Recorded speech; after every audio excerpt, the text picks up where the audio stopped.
Good afternoon, everyone. So my assignment is types of artificial intelligence. So, artificial intelligence system can be classified by the way an AI system learns, an AI system capabilities, and an AI system functionality. So first is the way an AI system learns. So it has two types: the machine learning and the deep learning. So yung machine learning is ito yung parang nilalearn niya yung preferences mo. Like for example, ang example dito is Netflix, Spotify, and Shopee. For example, sa Netflix is kapag lagi mong pinanonood is mga action movies na yung machine learning is parang na-learn niya yun, and then yung mga action movies na yun yung mga re-recommend niya. Same din dun sa Spotify na kapag yung music na kapag pinamimitan ng music is mga music ni Taylor, then lahat din na re-recommend niya sa'yo ng mga music is yung kay Taylor. Then same din sa app na Shopee na yung product na lagi mong gina-search or yung lagi mong gina-search na yun yung binibigay niya. And then next is deep learning. So, ang ibig sabihin is, ng deep learning is nagiging complex na yung learning niya. So, ang example dito is Face ID on phone. Kapag yung phone mo is parang pa-open mo yung ma-detect ng phone mo yung face mo kahit na naka-wear ka ng makeup or naka-phone ka or naka-salamin. So, another example is Google Translate. So, parang na-translate niya yung mga words na pinapatranslate mo. And next is self-driving cars. So, itong self-driving cars na, diba, parang nare-recognize niya yung mga traffic lights, yung mga pedestrian lights. Pag nakita niya na red yung light, na mag-stop siya kasi na alam niya na pag red light is mag-stop niya. So yun yung deep learning, parang magiging complex or yung hard yung magiging hard yung recognize niya. Yes. So, another is the an AI system capabilities. So, it has three types, which is artificial narrow intelligence, the artificial general intelligence, and artificial super intelligence. So, first is yung artificial narrow intelligence, also called narrow AI or quick AI. So, itong quick artificial narrow intelligence is it is a type of artificial intelligence that is designed to perform only one specific task. Ibig sabihin, example there is image spam filter, self-driving car, Siri, and Alexa. Ibig sabihin, it can only do one job. Parang yung isa lang nagagawa niya like one. Itong image spam filter na parang na-detect lang niya yung mga spam emails. Then yung Siri at Alexa is parang nag-answer lang sila ng question. So yun yung quick AI. Then itong artificial general intelligence, also called general AI or strong AI. So ito naman is itong AI na to is nagagawa niya yung nagagawa ng isang tao. Like imagine a robot na kayang magluto or kayang maghugas ng dishes. So yun yung artificial general intelligence or strong AI. So according sa study is hindi pa siya nag-i-exist.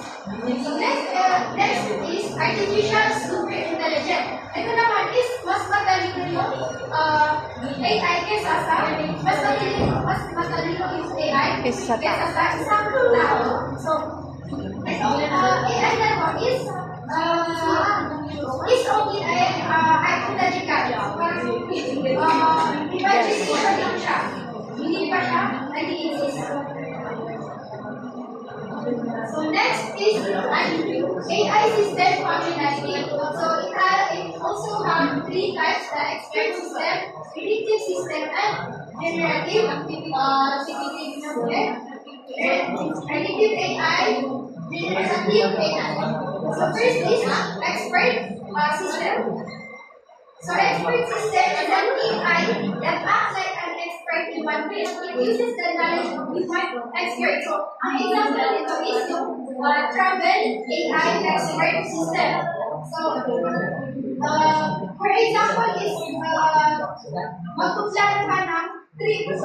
So magpuplano ka na mag-trip ka sa bansa. For example, sa Japan. Then, itong user is ikaw yung user. Then, parang itong next na user, interface is ito yung communication.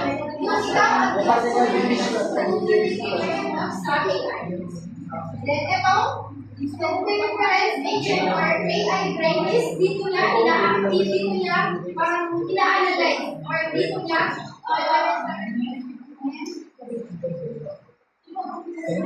doon parang dito niya ina-analyze yung information and dito siya nagbibigay ng best recommendation. Then, itong knowledge base is dito nasa-store yung mga information na galing sa experts. So yung expert is sila yung mga people who provide information to AI. So, ibig sabihin itong expert system is parang itong expert system is parang may pinanggagalingan parang may pinanggagalingan so, ang benefit niya is time and cost savings. So, parang assistate yung time and yung sa paghahanap ng best recommendation like hotel na gusto mo puntahan. The next is personalized customer service. Personalized customer service is binibigyan ka niya ng recommendation based sa mga need mo. Then yung isang benefit is wide expert knowledge. The AI combine knowledge from many experts. So ibig sabihin niyan is uses knowledge from many experts to provide better advice. So parang hindi lang isa yung expert na pinanggagalingan natin po.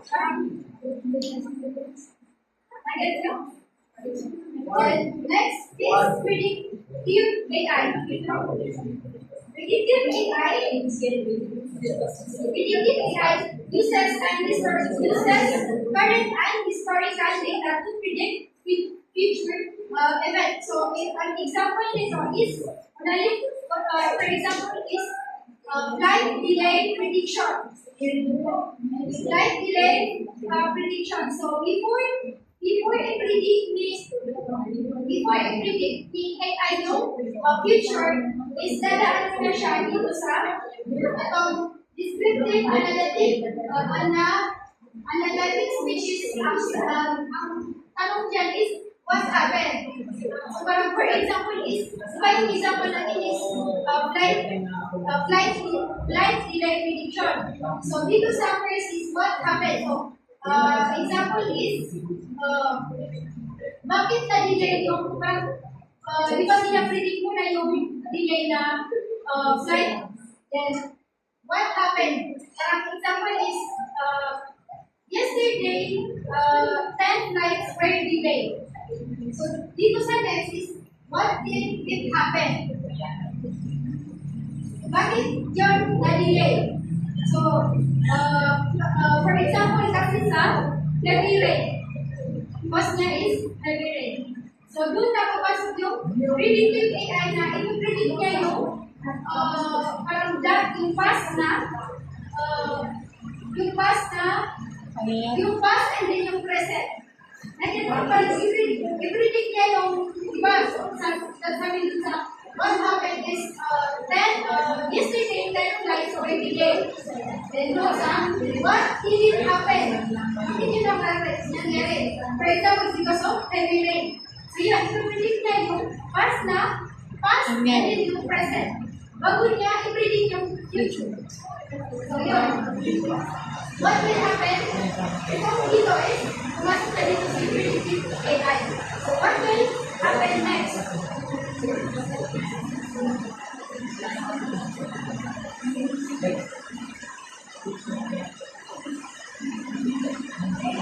Ay, so yun, i-analyze niya na yung past and then yung present. Bago niya i-predict yung future. Then, dito na siya sa how to act in the future. So, how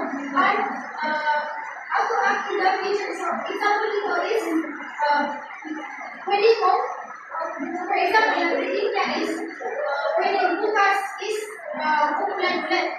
So, dito sa pinaka-last din ang what, how to act in the future is, how to act in the future is, pwedeng sabihin niya na, change your flight schedule. Kung napredict niya na, uulan, hindi uulan next. And kung may flight ka na, you can change where is schedule your flight. Yes? Yes. So yun yung predictive AI. Na, Predict. Pinapredict. So, last is generative AI. So, generative AI is ito yung chat. GPT. Example nito is Chat GPT. So, yung generative AI is nag-differentiate siya ng bago. Hindi kasi katulad ng experts and yung opinion na parang yung expert is meron mga expert na magaling na ng pagsasagot. Yung predictive is may past and present na pwedeng i-predict din yung generative AI is for example, nag-differentiate siya ng bago. For example, kapag-create mo siya ng make-up pose, yun na, i-predict niya na bago. Yun lang. Ako na.